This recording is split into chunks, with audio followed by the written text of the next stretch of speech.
Hello बच्चों, आज हम गुडविल चैप्टर की कुछ इलस्ट्रेशन देखने वाले हैं। देखते हैं ये इलस्ट्रेशन हमसे क्या पूछता है। बच्चों, एक फर्म के हमें पिछले 5 सालों के प्रॉफिट दे रखे हैं कि 31 मार्च 2019 को प्रॉफिट इतना था, 2020 में इतना प्रॉफिट था, 2021 में इतना था, 2022 में इतना था और 2023 में इतना प्रॉफिट था।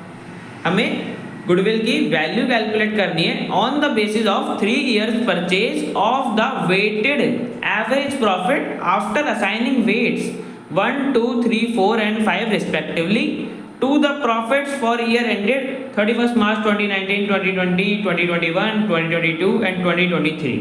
हमें बच्चों गुडविल की वैल्यू निकालनी है वेटेड एवरेज प्रॉफिट मेथड से।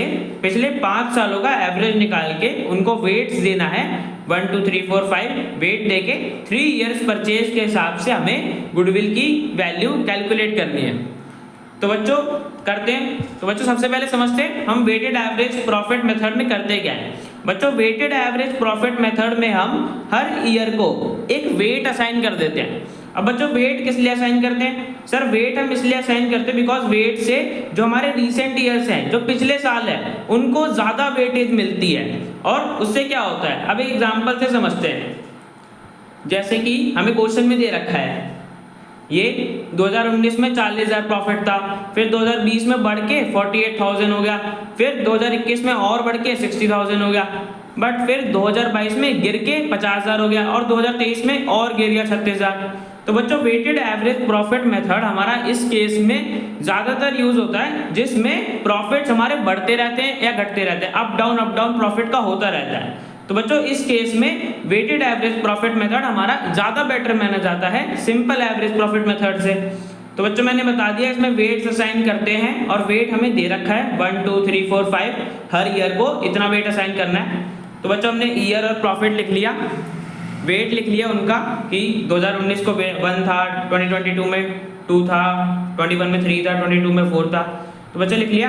अब बच्चों हम आगे क्या करते हैं, हम प्रॉफिट को वेट से मल्टीप्लाई कर देते हैं।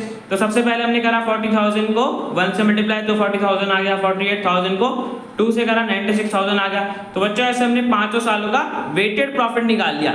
मल्टीप्लाई करने के बाद बच्चों इसको वेटेड प्रॉफिट कहते हैं। ठीक है बच्चों, अब हम वेटेड प्रॉफिट का टोटल निकालेंगे, मतलब 5 साल का जो भी वेटेड प्रॉफिट आया होगा उसे प्लस कर देंगे। तो बच्चों प्लस करने में हमारे पास 6,96,000 आया टोटल ऑफ वेटेड प्रॉफिट्स। ठीक है बच्चों, अब आगे हमें वेटेड एवरेज प्रॉफिट निकालना है because weighted average profit method के हिसाब से बोला हुआ है। तो वेटेड एवरेज प्रॉफिट निकालेंगे। सबसे पहले जो हमारा टोटल आया था उसको डिवाइड कर देंगे टोटल नंबर ऑफ वेट्स। अब बच्चों आप इन्हें प्लस करोगे 1, 2, 3, 4, 5 तो प्लस करके 15 आएगा। अब बच्चों जो हमारा टोटल आया था उसे डिवाइड करोगे वेट के टोटल से तो आपके पास वेटेड एवरेज प्रॉफिट आ जाएगा जो कि हमें 46,400 दे रखा है। ठीक है बच्चों, 46,400 आया हमारा कैलकुलेट करने पे। अब बच्चों हमारा गुडविल निकाल लेंगे। Weighted average profit multiply by में number of years purchase, same formula बच्चों एवरेज प्रॉफिट वाला, बस यहाँ पे वेटेड एवरेज प्रॉफिट आ जाता है। तो हमारा वेटेड एवरेज प्रॉफिट कितना आया था 46,400, उसको हमने मल्टीप्लाई कर दिया नंबर ऑफ ईयर परचेज से जो हमें क्वेश्चन में 3 years परचेज दे रखा था। तो बच्चों मल्टीप्लाई करने पे हमारे पास गुडविल की वैल्यू आ गई 1,39,200। तो बच्चों ये क्वेश्चन हमारा कंप्लीट हो गया। चलते हैं नेक्स्ट क्वेश्चन पे।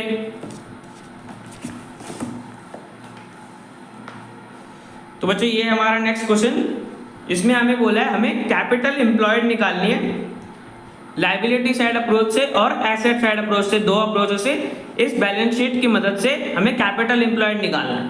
तो बच्चों सबसे पहले समझते हैं कैपिटल एम्प्लॉयड क्या होता है। कैपिटल एम्प्लॉयड मतलब जितना फर्म ने बिजनेस में पैसा लगा रखा है। ठीक है बच्चों, हमें वो अमाउंट कैलकुलेट करना है। तो बच्चों सबसे पहले लायबिलिटी साइड अप्रोच से करते हैं। इसके 2 अप्रोच होते हैं, एक लायबिलिटी साइड और एक एसेट साइड। हमें दोनों से निकालना है तो सबसे पहले लायबिलिटी साइड से करते हैं। तो बच्चों लायबिलिटी साइड से निकालने के लिए हम कैपिटल को रिजर्व पे प्लस कर देते हैं और माइनस कर देते हैं अगर कोई भी गुडविल का अमाउंट होता है बैलेंस शीट में, या फिक्टिशियस एसेट का या नॉन ट्रेड इन्वेस्टमेंट का। ठीक है बच्चों, फिक्टिशियस एसेट बच्चों ऐसे एसेट जिनको हम कैश में कन्वर्ट नहीं कर सकते। ये हमारे लॉसेज होते हैं जिनको हमें हर ईयर राइट ऑफ करना होता है। अब बच्चों सर आप पूछ रहे होगे इन्हें बैलेंस शीट में क्यों दिखाते हैं? सर इन्हें बैलेंस शीट में हम इसलिए दिखाते हैं बिकॉज ये हमें ओवर द ईयर्स मतलब सालों तक बेनिफिट देते हैं। जैसे हमने एडवर्टाइजमेंट कराई तो उसका लॉन्ग टर्म बेनिफिट होता है, इसलिए हम इनको बैलेंस शीट में दिखाते हैं। और ठीक है बच्चों, और नॉन ट्रेड इन्वेस्टमेंट का मतलब क्या होता है? जैसे कि कोई कंपनी इन्वेस्ट करती है म्यूचुअल फंड्स में, शेयर्स में, किसी अदर कंपनी के या प्रॉपर्टी में, तो वो सारी इन्वेस्टमेंट हमारी नॉन ट्रेड इन्वेस्टमेंट कहलाती है। तो बच्चों लायबिलिटी साइड अप्रोच में हमारा ये फॉर्मूला होता है, तो हमने अपनी बैलेंस शीट से देख के सारा अमाउंट लिख दिया इस फॉर्मूले में। कैपिटल दे रखे थे अमन और भास्कर के 1 लाख 1 लाख, तो इसमें प्लस कर देते हैं दोनों पार्टनर कैपिटल को, तो हमारा प्लस करने पे 2 लाख रुपए आ गया। और रिजर्व प्लस करने थे, जनरल रिजर्व हमारा रिजर्व में आता है 90,000, तो वो प्लस कर दिया, टोटल 2,90,000 आ गया।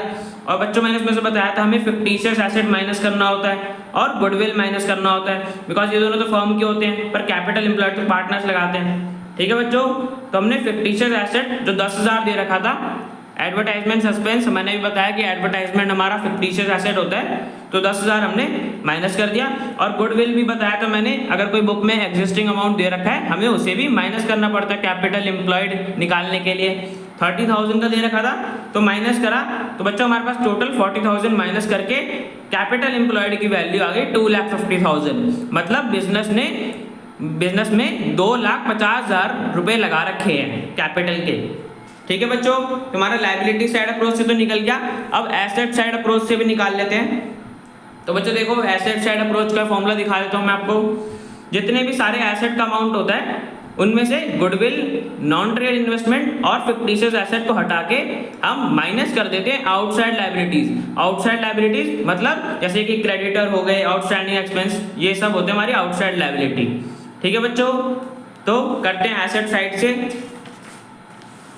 तो बच्चों देखो हमारा ऑल एसेट्स, जो मैंने बताया सारे एसेट्स का टोटल, देखो बच्चों यहाँ पे सारे एसेट्स का भी टोटल हमारे पास 3,90,000 है। तो हमें फॉर्मूले में ऑल एसेट्स बोला है, तो हमारे सारे एसेट का टोटल कितना हो गया? 3,90,000 हो गया।